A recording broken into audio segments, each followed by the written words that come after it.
Very nice that you both did that, so thank you so much. So, I have a little question for you. By a show of hands, raise your hand if you've ever heard the word prophet in church. Have you ever heard somebody use the word prophet? Everybody can raise their hands out there too. Anybody ever hear the word prophet?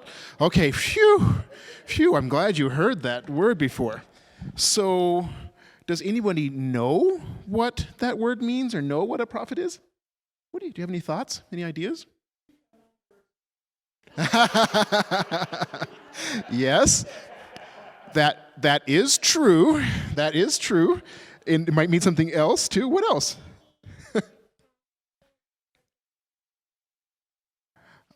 Okay, somebody who helps get stuff to people. Yeah, that's actually a little bit closer than what I was thinking. What else? Any other thoughts?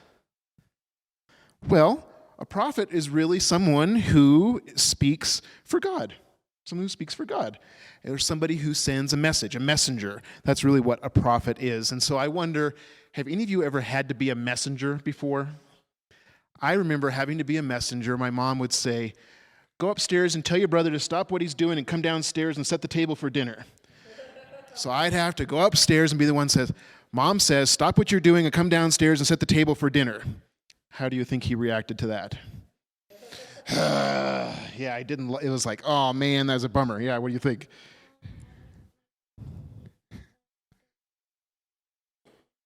Yeah, so you've had to be a messenger before too, and say, "Yep, it's time to eat. Come on, stop what you're doing, come to dinner."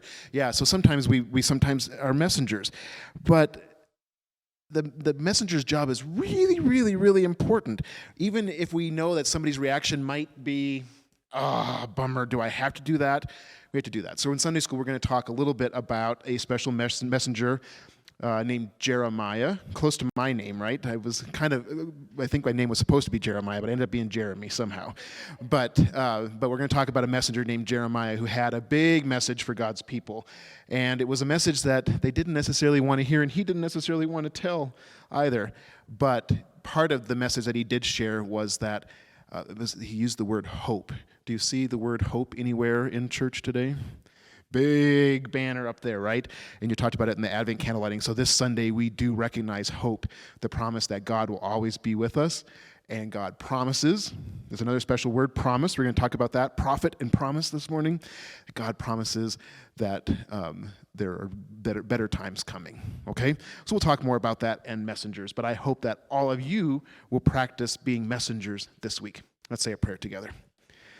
God, when things seem really hard and really bad, you have always sent someone on your behalf with a message of hope. Will we be that person someday? Can we be that person today? Help us to remind others that when life is hard, we find hope in your promises. And all of God's people say together, amen. Okay, for those online, we'll see you in Sunday school in a little bit. For those here, go back to the big classroom, and I'll see you in a minute.